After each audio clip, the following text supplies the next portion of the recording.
How's he just done that? Don't know. But I bet you can do it as well. And that is the whole essence of this tutorial with myself And George. and George. We want to discuss something we see pretty much every day, George, don't we? Yeah, and essentially the essence of this tutorial is freedom of movement. And why we did a sort of dynamic action there of a moving ball and me walking onto it is because you can't possibly execute something like that by thinking about some constrained action. You just got to let yourself react. What we need to be aware of is how we just let ourselves, like George just said, move naturally in everyday life without a second's thought or hesitation. Yet in the golf swing, immediately we're placing self-imposed limitations on our movement, like the grip, the stance, the posture, going through these really rigid kind of protocols, which... Pre-flight check, Yeah. as we like to call it. And we see it day in, day out, people frozen at the ball, and unfortunately, they're already starting to stifle any kind of dynamic activity because they're associating maybe this action with a stationary ball, and they've got to remain kind of stationary.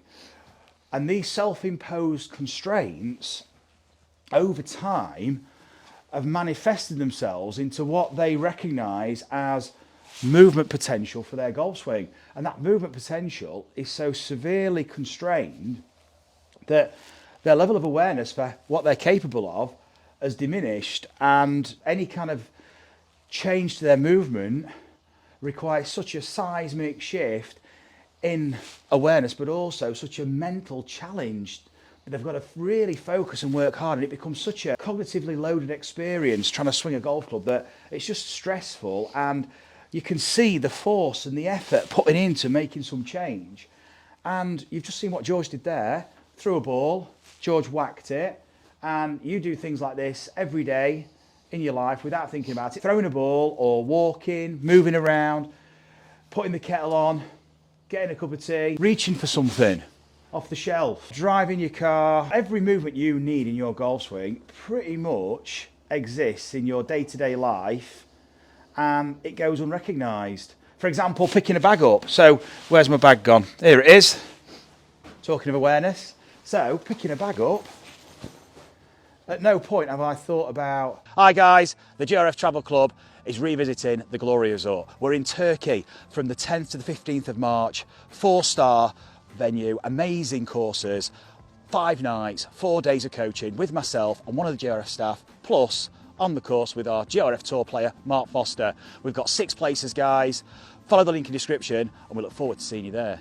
At no point have I thought about any of the... Technique. Yeah, detail, mechanics, detail. But that was, if we were to talk about the technique of it, external rotation, flexion, elevation, supination, lots of retraction, all whilst being loaded with the bag. Or you could just say he slung his bag on his back. Exactly. And then if I wanted to rotate with it and look behind me, so I'm picking my bag up, somebody calls me out. Now that has just required all these components that maybe this side of the body would need during a golf swing. Never even thought about it with the bag. Put a golf club in my hand and get me to make a backswing, and I might start thinking about trail shoulder, external rotation, supination, all this kind of stuff. And what that's doing now, it's setting a narrative for how I'm starting to apply myself, and I'm framing the whole experience of a golf swing in a way that's constraining how I'm moving, and also limiting where I'm shifting my attention to. It's shifting my field of view into a certain place. Therefore, my focus of attention's over here, and that's generally then where I'm trying to develop some awareness, but all the time losing awareness of everything else. Yet when I pick my bag up, and if I wanted to look around me, I could very quickly turn around and move this way, and at no point am I second guessing, hesitating how I'm moving. I'm essentially just allowing myself to react dynamically to any potential stimulus, any change of intention, but all the while moving in a very useful, way because there's a purpose to it. So it's like, how do we allow ourselves to operate in a dynamic, responsive, active way with what is perceived to be a static ball? You probably don't even know what your little habits are because you've done them so many times, they just, as Marcus said, form part of your normal pre-flight check. To the point where we could ask someone to not look at their grip before playing a golf shot, and then they do this immediately and check the grip. And then you say, well, no, you've got to stop now because you've just checked your grip. And they said, did I? And they don't even realise that they're doing it. This is how ingrained these habits can be. In order to change something, we need to recognise it. Perhaps you want to spend a bit of time reassessing how you go about a golf shot. Do you pre-plan a lot of things? Do you think about a takeaway or how you're rotating and all of these sort of things? But that starts with the mindset. You've got to be open to changing the mindset in order to change the physical skill set, I would say. We've got a level of intellect which is trying to, if you like, instruct the body into how it thinks or how we think it should be gripped and how we think we should move. We're already preempting what we intend to do with this, and we're removing ourselves from that responsive state instead of just moving. And like George said, actually look somewhere else, probably where you want to go, and just let yourself waggle the club and just let yourself find your grip, because the grip is a function of the intention to waggle. So first of all, experience what it's like to waggle the golf club, then play around with what the best grip would be. And now you're self-finding the optimal grip for the optimal wrist function to perform this waggle. So it reverse engineers from the intention of the movement, but like George said, familiarising yourself with the movement. Therefore, the intention is very much aligned with the action of waggling, and now all these things like grip, stance and posture, they're just fine attunements taking place here. We're just fine-tuning those. That's all the peripheral stuff that's just facilitating the actual act of waggling the club. So if we just demonstrate the skipping exercise, George. Now this looks really simple, and it is. Or should be. But most people we see do what, George? Do this. Or in fact, without the push-off so much, so it would be more like this. So can you see how everything's moving together as a block? Now that's not because they're not able to do it. It's because the version of them they're applying when they put the golf club in their hands is the golfer. Their perception of a golfer, and their perception of a golfer is already constraining them, holding them back. So they're thinking about using their golf swing movement map, their schema for golf, to skip and swing a club because they've got the club in their hand. That stimulus, unfortunately, The movement killer. kills everything, yeah. It's a movement Potentially. murderer. Yeah. But we can flip that on its head, and we can use it as in a very positive way by just liberating ourselves and allowing ourselves to tap into our natural movement skill set. But if you are more analytical and you would like to understand how your body is moving, what I would say is try not to predetermine how it's going to move, i.e., well, I need some lateral flexion and some transverse rotation. Just think about the action, taking a cup from the shelf behind you there, and then maybe do that a few times. Do it a few times, and then hold it and just notice what's happened. Where do you feel the pressure in each foot? Where do you notice your belt buckle is? Where's your chest? What's the orientation? Let the action happen and then notice what's happened rather than trying to preconceive what's about to happen. Exactly. I mean, like George just said, if you're throwing a ball, what's the body actually doing to facilitate this free swinging action of the arm? Are you rotating like this, or are you just... There's the minimal rotation here. I am rotating, but more this way, frontal. And then, like George said, as you start to expand the motion, without even thinking about it, just to swing the arm, the body rotates, and you start to rotate in the transverse plane.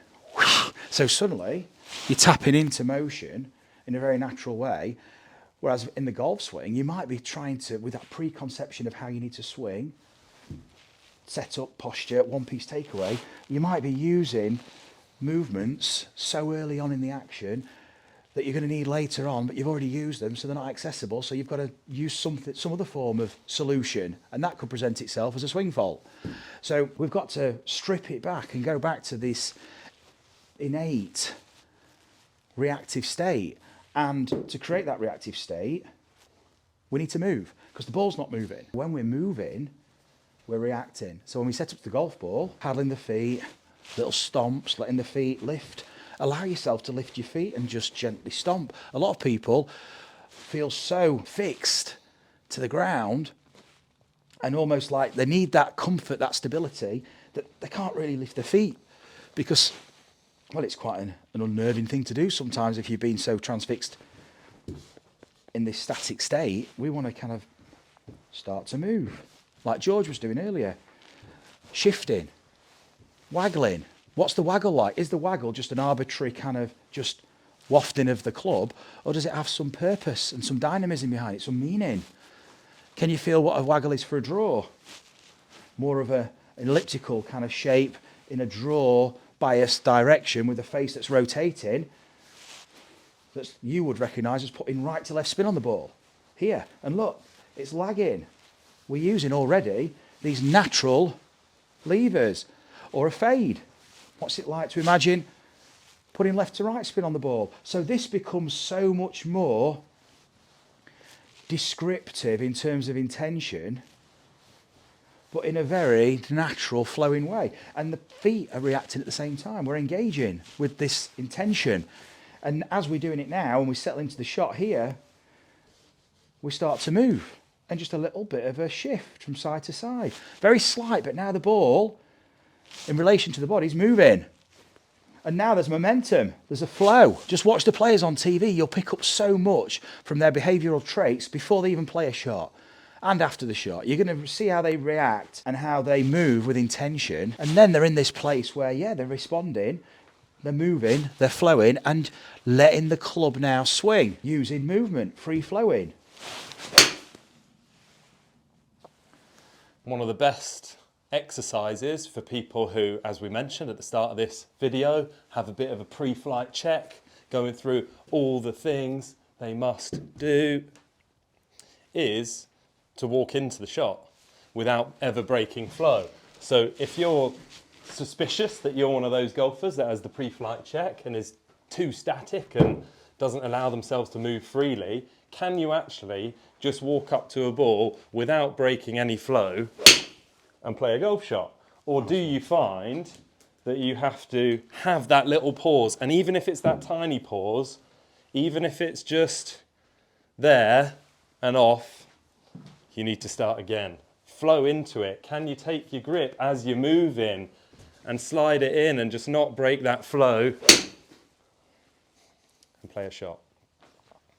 And that might be the start to you freeing up and allowing yourself freedom of movement to let your body react to the intention, just like it does when you put a backpack on, just like it does when you drive your car, and all these other daily actions that we don't ever question ourselves on or think about. Absolutely. Perfectly rounded up and not to be overlooked. It is so important, this. We dismiss it as being potentially unnecessary because, oh yeah, I need to adhere to these swing positions, that there's a certain way of swinging the golf club. The first thing you need to do is become comfortable with the instrument, recognising how you move and exploring. In essence, this is just the start of that journey. Take these kind of ideas into your practice sessions next time you're at the driving range. Try something new, because it's always about doing, not thinking. All this has been doing, we've just been explaining the rationale, but in essence, explore doing. There's no bad movements, it's all awareness, it's just how you recognise it and apply it with intention. See you next time.